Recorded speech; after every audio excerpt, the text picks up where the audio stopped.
Inabot na ng gabi ang mga kababayan natin in New York. Gigil na gigil sila kay Ngiwi Jr. I think hapon pa sila nagpo-protesta kanina. Hindi talaga lumabas. Even may isa yatang tao or member of the entourage si Ngiwi na na-recognize ng mga kababayan nating OFWs pero hindi sila hinarap. So, inabot na ng dilim. Good evening po, good morning na, no? Past midnight na sa New York. But nandun pa rin po sa labas ng hotel ang ating mga kababayan. And ito pa po, i-play natin. At bibigyan ko kayo ng konting trivia dito sa mga kababayan nating Sara Duterte supporters po sa West Coast ng United States. Let's watch their video mga kababayan. May bit-bit sila. Bakit nga pala sa ibang mga rally, even sa Dahig, bawal ang Marcos resign? Kahit yung mga rally sa Pilipinas, no? Lalong-lalo, specifically dyan sa Camp Aguinaldo na mga rally, and even sa parang Liwasan, hindi rin sila ng Marcos resign eh. Lalong-lalo na dyan sa may People Power Monument, sa may gate or sa papunta ng White Plains, no? Subdivision in QC. Bakit bawal ang Marcos resign? Kung talagang anti-corruption ang rally, bakit bawal mag-resign si Ngiwi? So, para saan ang rally nyo? Para kay VP Sara? Si VP Sara ang dapat mag-resign? So, nakakatuwa po itong mga kababayan natin. Alam nyo ba na ito rin sila na may bit-bit ngayon na Marcos resign sa labas, no? Mga grupo ng hakbang ng Maisog USA, what else? Maisog New York maybe, Sara Duterte supporters in New York, or DDS New York, whoever they are, nagsama-sama at may bit-bit silang Marcos resign tarp. Alam nyo ba na sila rin yata yung may daladalang Marcos resign placard sa Dahig? Shoutout po SDS New York at mga miyembro. At hello din po sa lahat ng mga Pilipino dyan sa US. Na isinabit nila kay Tatay Digong na standee doon, yung Marcos resign, pinaalis ng mga Team Alputera, ng mga makaalpot na mga taga-Dahig. Bakit daw nilagyan ng Marcos resign? Yung effigy ba tawag doon? Yung standee ni Tatay Digong, standee pala. Yung picture ni Tatay Digong doon sa labas sa may Duterte Street. Sino ba nagpakulong kay PRRD? Di ba demonyong yan? Tapos nandyan ngayon sa New York, nag-e-enjoy. No, na-miss talaga nila ang very New York lifestyle. Kasi nga dyan sila nag-meet ni Butod, di ba? Nanood pa nga ng concert ni Lea Salonga. Parang sumalis hindi nagbayad. Diyos ko, ticket na nga lang sa concert, hindi pa kayo magbayad. Pinandilatan lang daw ni Butod yung harang doon sa entrance. Parang, hindi nyo ba kami kilala? Something. Oh. Noon pa lang, budol na. Noon pa lang, manggagancho or something. Anyway, let's watch again and then bibigyan ko kayo ng konting trivia patungkol dito sa mga kababayan natin in the US and shout out po sa inyo. Lang ito.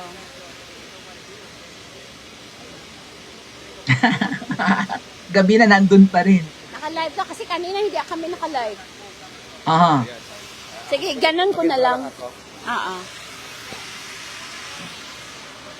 Hello, hi sa di mga kababayan po, welcome to my live. This is your DJ Sordo Salanap at of course nandito po tayo ngayon, kung saan background po natin sa likuran po dito yun po yung exclusive po dito na hotel na kung saan ang Presidente Marcos ay nandito po kayo sa New York para po sa kanyang speaking engagement na nakatakda po dyan bukas sa United Nations. At kasama ko po dito ngayon, may mga plaka po dito, Marcos resign, ang grupo po ng ng Sara Duterte supporters o SDS, ng Maisog, at of course ito po yung si Sir ng Patriotic po, At atin po silang interviewin po dito para sa exclusive po natin na kapanayam dito lang, live dito sa New York. I-pause ko lang mga kababayan. Itong nagsasalita ay si DJ Sordo Salanap. Ang alam ko, taga Middle East din ito. Hindi ko alam kung nag-migrate na siya sa US or nandyan lang siya for this event. Maybe nasa US na siya. Maraming followers ito mga kababayan. Million followers ito sa kanyang maybe pakita ko sa inyo, no? He has 2.4 million followers. Hold on. I'm gonna show it to you. So, shout out po, sir. I think miyembro siya ng, ng mga Sara Duterte supporters. Ayan. Siya ay nasa Middle East din. At saka marami siyang followers. Biro mo yung 2.4 million. Parang, parang, hindi lang influencer. Parang, talaga, political personality or something, celebrity or what. Milyones ang followers. So, kinakover niya itong rally and let's listen some more mga kababayan. Alright, magandang gabi. Si Jocelyn sa Sara Duterte supporters Shout out, New Ma'am York, Jo. Ma'am Jo. mga Maysod USA. Kasama ko yung aking VP, Finance Manager, at saka si Pong sa Patriotic Filipinos. Nakatayo kami sa harapan ng hotel kung nandoon ang ating Pangulo na walang pakialam kung may problema sa Middle East. Nandito siya sa isa sa pinakamahal na hotel sa Manhattan. Okay, bago magsalita yung isa, yung si Ma'am Jo ay ang alam ko taga Davao yon, yung katatapos lang magsalita, kababayan ni na VP Sara. So, shout out po sa mga taga Davao. Oh, let's listen to the other member Magandang araw po sa lahat, no? of SDS. Ako po si Pong Alerta, isa pong OFW na nandito sa New York. Ay, bakit rin? Kami po ay nandito upang ipakita sa ating Pangulo, sa ating bangag na Pangulo, na Sandali, buffering. Ba't buffering? Kumusta ang signal? siya ay hindi karapat-dapat na maging Pangulo pa ng Pilipinas. Ang dami ng problema sa Middle East. Sa ating mga kababayan na OFW, ang aming simpatiya ay nasa inyo. Ang aming pagdasal ay nasa inyo. Bakit buffering? Ano nangyari? Ba't nagbabuffer? Naka-fiber tayo, ba't buffering? Yawa, gid. Ano ba yan? Sandali. Bakit buffer? Ano ba yan? Sandali lang. Ba't nagbabuffer? Pasensya na ha, mga kababayan. Anyway, tuloy natin. Ngunit pinabayaan na kayo ng ating Pangulong Ferdinand Marcos. Anong ginawa niya ngayon dito? Nandito nagwaldas dito sa New York City. Magkano ito? Per night dito is 1,500 yung ano lang yan, minimum. So kung naka-suite in dollars. So Wait, $1,500 per night, minimum. So that's 90,000 mga kababayan sa pera ng Pilipinas. 90,000 isang gabi ang puki ng ina mo ko. Anyway, 2 days lang naman daw sila dyan or 2 nights. So probably 3 days. And then uuwi na ng Pilipinas. Ilan ang kasama? Sa isang hotel room, ilan na 90,000 pesos worth. Tama ba mga ate kuya? $1,500 is equivalent to almost 90,000 pesos. Diyos ko po, hindi ko pa nga nararanasang magstay sa hotel na tig sa 10,000, mga ating. 10K peso. Hindi ko nanghihinayang ako sa pera. Oh, actually, naranasan ko sa Japan. Hello, Japan! Hoy, ba't ang liliit naman ng mga cut ng mga hotel rooms dyan sa Japan? Sobrang in demand yung baga talaga, no, sa tourist. I think yung hotel ko in Japan, nasa 10K, tapos ang liit-liit pa. Or maybe 10,000 yen. Baka 10,000 yen lang. No, it was expensive eh. Maybe 10,000 pesos. Kung 10,000 yen, parang ano lang yun, no? Mga 3,900 lang yun. 10,000. No, it was expensive actually. So palagay ko mga 10K a night ako sa Japan. Anyway, let's continue. in minimum. Tingnan mo yung mga sasakyan na dyan nakatambay. That is $100 per hour. Standby yan, ha? Standby, $100 per hour. Per hour? Ilan nakita ko? 6,000 pesos. 4, 5. So they are spending $500. Walang ginagawa dito. May mga driver dito, wala naman silang alam kung ano yan. At My kanina God. po, nandito ako kanina, nag-live din ako sa Patriotic Filipinos. Nakita ko si Secretary or si Ambassador, UN Ambassador Manalo. So nandito siya kanina. Nako po, mga kababayan, may report ako sa inyo. Hindi na po suburban ang kotse niya.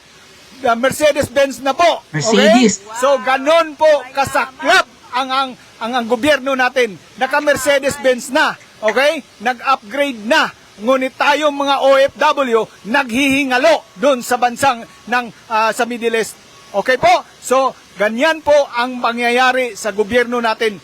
Tigilan na natin sana itong mga kagalukuhan na to. Gumising kayo, manawagan ako sa AFP, manawagan ako sa PNP, gumising kayo, mga talawan kayo, wala Duwag. kayong bayag. Duwag daw. Maraming salamat po. So kanina marami kami. Aha. Kasama namin yung worst enemy namin few years ago. Naging kaibigan na namin kasi ano na sila pareho kami na anti-Marcos. Ah. So ang sa amin lang, yung promise ng DFA ba yun? At saka OWA na Foreign Affairs? $200 per OFW. Ang ending naging 20. Yun ang sinabi ni Sa Mami Loy. Saudi. Mami Loy, shout out sa inyo Iloy dyan Buglis. sa Dubai. Aha. So marami kaming, we were wondering. Nag-mute. Ma'am, nag-mute. Nga naman nag-mute. Oh, alright. So sa likod namin, meron ding mga anti-Marcos doon. So parang wala siyang peace of mind ngayon dito eh. Kasi talagang ang daming nagagalit. Buti nga. Gusto ko lang tong i-share sa inyo, no. May mga haka-haka na pupunta siya ng St. John Hopkins Hospital in Baltimore. Pwede po 'yan. Kung by land, that's 3 hours from New York. Pero pag mag-helicopter, Baltimore. 30 minutes, 45 minutes, nandun na siya. Ang John Hopkins ay may helipad. So, posible na, kaya kami nandito ngayon, inaabangan namin, posible na aalis siya at pupunta doon dahil magpapagawa ng kanyang puwet na inayos ni Mr. Puwet, ni Mr. Tubig. So, mga kababayan, nandito po kami. Hindi po kami aalis dito hanggat hindi natin makikita kung anong mga... Kasi usually, ang New York ay tinatawag na the city that never sleeps. So, ito ngayon, nandito ngayon ha. So, makikita nito ngayon, marami itong mga kababalaghan na mangyayari dito. At alam naman natin Abangan na nila. kahit saan may cocaine. Maraming cocaine sa New York. Okay? So, first class cocaine nandito sa New York. Walang fentanyl na kasama. So, yan ang siguro pinuntahan ng bangag na Marcos Jr. dito sa Amerika. Nakakaloka yun. So we've heard that he's going to have a speaking engagement tomorrow sa United Nations about women. Huh? It's so funny. Why? Of all people, si Marcos Jr. mag broadcast about women's empowerment. So Is sa amin he lang, a woman? Sir, Pangulo, unahin mo muna yung problema sa Pilipinas. Okay? Lalo na sa OFW sa Middle East. O yung sa OFW. Yeah. Dapat wala dito si President Bangag dito sa New York. Dapat inatupag niya ang mga problema sa OFW sa Middle East. Kawawa naman ang mga OFW. Iniwanan na lang niya at nagpakasarap siya dito sa New York ngayon. Imagine renting a hotel, $1,500 per night. And then, isang room lang yan. What about the entourage? And then yung mga cars pa, $100 an hour. Nagwaldas na naman ng pera. Pero, magkano yung $20 lang ibigay sa OFW? That is really not fair. Dapat mag-resign na talaga si Bangag. Mag-resign na talaga siya. Idagdag ko lang, no, ang presidente pag pumupunta sa ibang bansa, nagcha-charter yan ng plane, okay? Ang charter ng plane to New York, pinakababa na yan, $10,000 per hour, okay? So that is 15 hours.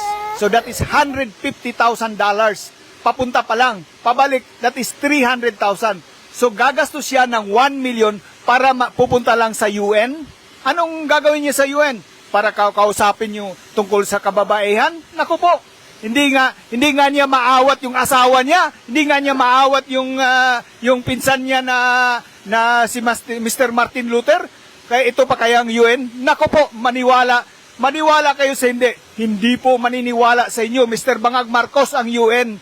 Kasi alam na alam nila kung anong ginawa mo. Wait, nagbabuffer. Bakit kaya tinutopak ang signal natin? Mukhang sinasabotahe yung live natin. Sandali ha. Check ko lang kung bakit nagbabuffer. Ay, shit!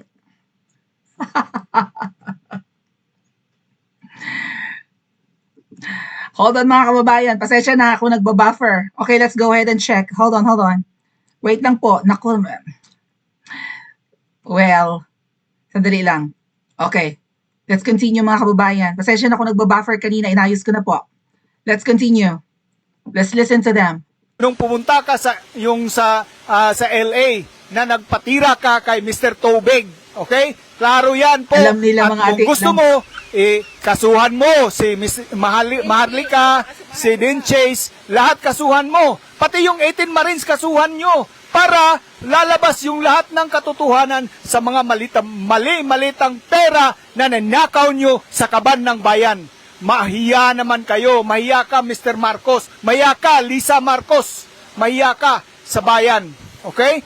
Ganyan po ang ating Grabe. sitwasyon sa bansa ngayon. galit na galit kaming mga OFW. Tandaan mo yan, Miss Risa Hontiveros, hindi ka mananalo dahil kasabwat ka sa gago na Marcos na yan. Isisingit ko lang, nabanggit niya kanina 100,000 mahigit 150,000 yung one way ng eroplano na chartered. Right? Based from $10,000 na per hour na chartered plane. So halos 600,000, lagpas kalahati milyon yung 10K. So kung 15 hours siguro, yung one way ay umaabot ng 150,000. So 300,000 mahigit na dollars. I-multiply mo yung 300,000 mga kuya sa sa 60 pesos. So yung 100,000, that's 6 million.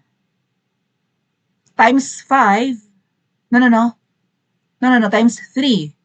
Right? Kung 100K, $100,000, that's 6 million. Tama ba? 18 million just for the plane? What the heck?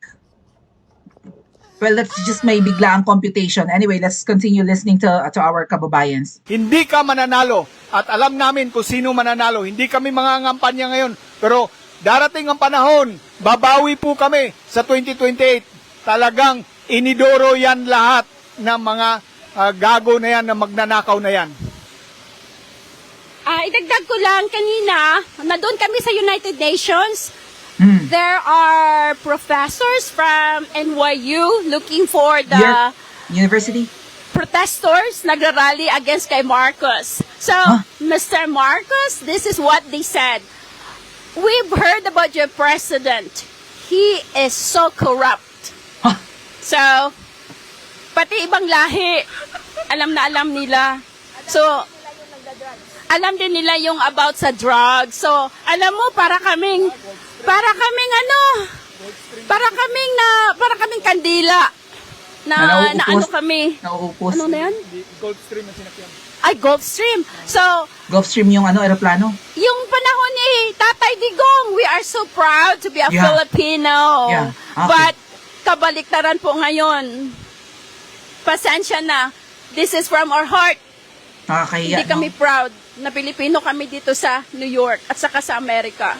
So, isa pa, pwedeng, Tatay Digong, for the past 6 years na naging presidente ka, gusto namin talaga makita ka namin dito. Pero naintindihan namin na gusto mong magtipid. Yes. Nagtitipid ka para sa amin. Pero Yes. kabaliktaran po itong nangyari sa panahon ni Marcos Jr. Alright? And then, shout out pala sa aming Pangulo, Attorney Valera. Attorney Ernesto Nagpapasalamat Valera. kami, meron kang prayer. So, ipopost na lang namin mamaya yung prayer mo sa page. At salamat sa kay Pong, kay DJ, Attorney Ernesto Valera. Na-mute, ating na-mute, napindot. Okay, may nakita lang ako na bagong pictures, okay? Ito yung lumabas ngayon, Ito ang sinakyan niya isang Gulfstream, okay? Gulfstream, so private jet, mga kababayan. May commercial flights naman. Pwede naman siya mag-coach, pwede naman siya mag-first class siguro na, or kung anong tawag dyan. Ako pang economy lang kasi ako, hampas lupa ang prinsipesa. The princess is the pauper. But maisingit ko lang mga kababayan. Fun fact, alam nyo bang itong mga nasa New York nating kababayan, ito yung nagbigay kay Libag ng pera para sa EDSA, para itulong sa amin. Pero anong ginawa ni Libag? Ipinambili ng stickers, na mga hindi naman kailangan, nagpa-imprenta ng t-shirt, ganon. Ay ang basic needs naman namin nung nag-rally kami ng 2024 in EDSA, pagkain, tubig lang, and portalet. Sila yan. Tapos tangging-tanggi si Libag na wala siyang natanggap, or kung may natanggap siya, properly liquidated.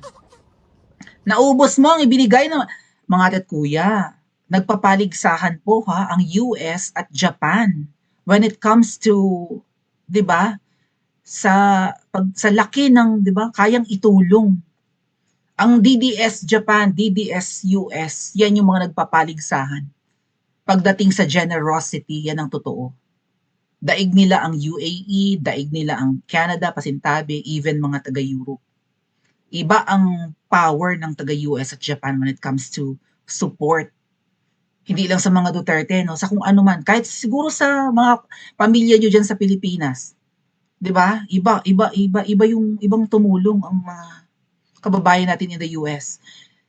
So itong libag na ito, yung nag-akusa sa akin, ako'y nagbulsa ng limpak-limpak na pera sa rally sa EDSA. O ayan, ang mga taga New York. Yan yung inaway ni Libag. Ito yung gusto niyang buwagin. Tamo, nagbanggit kanina yung si Ma'am Jocelyn, yung babae na may hawak ng tarp. Ano sabi niya? Kasama nila sa rally yung mga dati nilang kaaway. Ngayon nagsama na, may mga nakikita akong mga makakaliwa kanina.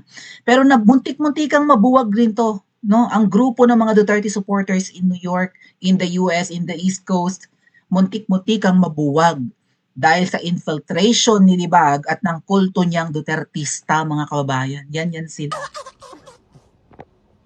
Ito yung binalak gibain ni Libag na grupo, mabuti na lang matibay. Ang mga taga New York. Pinag-away niya yan, pinagsabong niya tong mga grupong to, mukhang naging okay ulit ang mga Duterte supporters dyan sa US. Sila yan. Na inaakusahan niya mga peking maisog. Ayun, nakikita niyo yung logo ng maisog group yan sila, ayan ang logo. Mga peking maisog daw, ang mga taga-US. Yan yung tinarantado ni Libag. Yang Ayminatic na peking Duterte supporter, na loyalista naman talaga yan. Baka Marcos naman. Ano sabi niya? Nakakalaglag ng panty ang katalinuhan. Grabe. Such a beautiful mind. Sila ang nagsabi sa akin, hindi ko pa malalaman na may binigay silang pera para sa EDSA or tulong sa amin kung hindi nila ako kinontak. Hindi nga ako nagre-reply sa mga messages. Hanggang ngayon, di ba? Up to now, hindi ako masipag mag-reply. So, kontak ng kontak ang mga yan sa amin, hindi ako nagre-respond. Ay kilala siyang vlogger, kinontak siya. Sila ni Nachupanga GPT at sina Miss Hypocrisy kung sino-sino pa. Sila pinadala ng pera ng mga taga-US. Hinanap ba namin ang liquidation, ang proof of accounting, kung magkano ang na-receive? Biro mo, isang grupo pa lang ang nagbigay sa kanila. What about yung individual na pagbibigay sa kanila? Gaano karami ang Pilipino sa US, mga kababayan? Kung di sa Middle East, halos 1 million, more or less. How about in the US? 2, 3 million Filipinos? I don't know. Anyway, let's listen. Tapusin natin yung video. Okay? So private Gulfstream, so chartered Gulfstream ang sinakyan ng Bangag Marcos at Lisa Marcos. Okay? So $10,000 per hour. So yan ka Waldas? ngunit walang eroplano para sa OFW sa Middle East. Okay? So sila may eroplano sila. Ganyan kasaklap ang gago at Kaya pala mag-rent, isang bangag na Marcos Jr. May mga flight na ngayon sa UAE. Maraming salamat. So, si Pong at saka si JJ Sordo always be naka-alert sa pangyayari. Sorry po kasi talagang wala kaming mga tulog. Actually, last Puyat night na. pa kami nagmumonitor sa kanya. So, he landed Shout in out po, Newark ma'am. International Shout out mga Airport. So, hindi siya nakadiretso dito sa New York kasi ang dami namin kanina. Anong tawag nun? Yung kanina? Anak May Bayan mga makakaliwa USA. din. May mga makakaliwa. Bayan USA, maraming salamat sa inyo na they welcome us to be part of their group. At isa pa, meron kaming mga kasamang admin na talagang after work pupunta dito. Kung hindi siya mag-change ng hotel. Okay? Yun lang.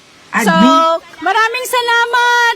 Admin ng mga grupo. Bye-bye ka. Bye-bye. Maraming salamat DJ sa pagkakataon nito at may express followers ni DJ. Maraming salamat. Yung may express OFW namin na vlogger. yung aming saloobin na kahit papano we are here lumalaban po para sa sambayan ng Pilipino. Hindi po kami Thank you. binayaran wala po kaming sahod dito. Personal namin na gastos. Galing ako sa trabaho, nag-overtime. Kami sa trabaho. Galing sa trabaho at pumunta kami dito para ibalita sa inyo kung ano ang pagwawaldas at paldong-paldo na si Marcos Jr., Bangag Jr. Marcos. Grabe. Maraming salamat po. Sumpa-sumpa, mga ating. Nakakarumin. Marcos resign! Marcos resign!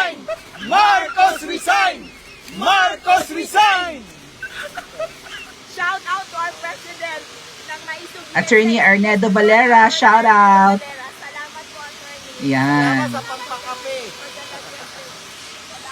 Salamat. Ayan. So, yung si Attorney Valera ay nagi-guest din po yan sa SMNI, presidente po ng mga Sara Duterte supporters po sa US, no? At isa rin yan sa feeling ni Libag ay magagamit niya against sa akin, si Attorney Valera at ang grupo na to. Siniraan ako ni Libag sa mga mga kababayan na wag daw akong kakausapin. Ganun kasi ang ang technique ng peking Duterte supporter na si Libag na nagpapapirma na yan. Yan, nag-iikot all over the Philippines para mag-gather ng perma na nambubudol na sabi kaya daw niyang palayain si Tatay Digong. Inaway-away niya itong mga to. Even si Attorney Valera, presidente ng mga Filipino in the US, at least supporters ni VP Sara ng mga Pinoy, inaway-away rin ni Libag eventually. Hindi naman ako kinakampihan ni Attorney Valera. Kumbaga, mas pinapakinggan pa nga siya kasi attorney yon, si Libag ay nag-law, di ba? Nag-aral ng law. Nga lang at bar flunker twice. So yeah, salamat po sa mga kababayan natin in the US, and yan ang napapala mong iwi, no? Magmamatigas. Well, hindi ka natatablan ng kahihiyan kasi nga lulong ka sa droga. Wala ka ng kahihiyan. Deadma ka na. Mangungunyapit ka ng pilit kahit isinusuka ka na ng buong Pilipinas. Wala kang pakialam if you will govern ashes so long as you are the king of the Philippines. Kahit na abo na kaming lahat at isabak mo kami sa gyera, wala kang pake dahil wala ka namang amor sa mga Pilipino. Ang kailangan mo lang sa amin ay ang pera ng taong bayan. Para ka magpakasasa, mag-enjoy ng maluho mong pamumuhay. Pero again, no, despite na trillions ang ninakaw ng mga to, sisingilin pa rin to, nauubos ang pera. Ayan nga, sabi, baka daw pumunta pa sa Baltimore, ha?